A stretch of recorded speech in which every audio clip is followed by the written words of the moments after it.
diversity from an organizational standpoint very often is a game of numbers and shame.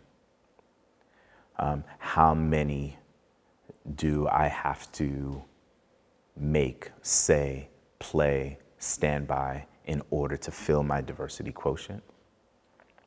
And if I don't do these things, how do I mitigate the self-questioning or the self-shame that comes out of not doing enough? I would like to think that diversity or equity, inclusion, access, that these aren't games of numbers and shame. These are questions about the future and futurity. And what world is it that we want to make? What does a culturally equitable future look like?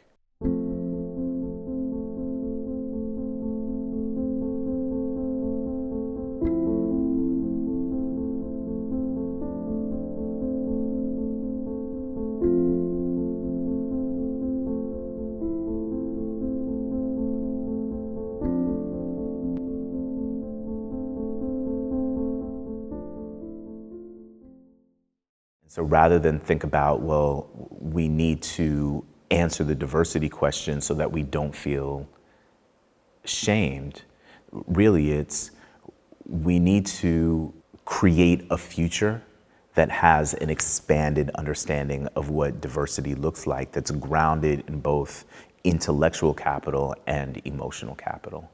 What would it look like if the NSO was more diverse? I mean,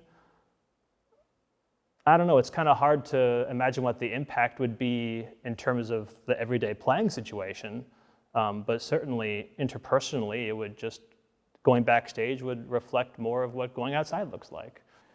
One of our struggles is updating the aesthetics of the form so that it reflects a presently lived reality. To make media that is aware of reality, you know, is heartwarming. And I mean, even in myself, again, it's humbling to say this, but just I'm noticing slow changes in the media in this country in the last year. I'm not saying that the mission is done by any stretch of the imagination, but I have noticed some changes. And I noticed in myself, even a few months ago, that whatever levels of bias were within me were shifting a little bit. And I don't think I knew how much was there until I felt it shift. And that was a really humbling and kind of heartbreaking experience to have, to be totally honest. It's so important that we give a voice to everyone. And I think there is a stigma, the wrong stigma for classical music being for a certain person, and it isn't. It's for everyone. And I really believe that. And to be able to highlight African American composers, it's incredible. You could just hear from Jessica Mays, and they need to be heard. I know I'm proud to be part of the Cartography Project because it's amplifying Black voices in our community and, you know, in classical music in general. And I think that that's just a wonderful thing that we can do. And also to take on the issue of Black dignity and thinking about, like, I'm playing a piece that's written for Tamir Rice and also Elijah McClain, and to think about, you know, the fact that their lives were taken way too soon. I'm 45 now. I've outlived Malcolm X. I've lived Martin Luther King Jr. But maybe more poignantly, I've outlived Breonna Taylor. I've outlived Eric Garner.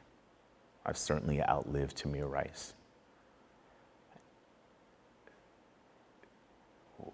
What do we do with these days? What is our role? What do we do with these days, with this gift? I don't take my life for granted. And because I don't, and because I come from where I come from, because of who raised me, because of who raised them, I don't have a choice but to do this work. It is not theory. It is not conceptual. I don't have time to not be hopeful. I don't have time to waste. So I think part of what we see in our composers and their compassion for the individuals who suffered through this extrajudicial violence, who lost their lives. Part of what you see is a recognition that we owe them something, that our ancestors got us this far, that our elders got us this far, that these individuals, Rayshard Brooks, Breonna Taylor, Philando Castile, Nia Wilson, Elijah McClain, these individuals are our ancestors. We owe them something. And, what do we do with these days that pays that debt? Within my piece, Anthem for Go is an expansion on a theme that for me has embodied the spirit of overcoming obstacles, listening to that burning desire for something more, something better. My piece is a tribute to both our heartbreak and resilience, our tears inspiring the conviction to move forward and our desire to break down those systems that divide us. It's about our blind determination to push for something better for ourselves, our communities, and our shared place on this miraculous planet. This is an anthem for that brilliant fire that lives in us all.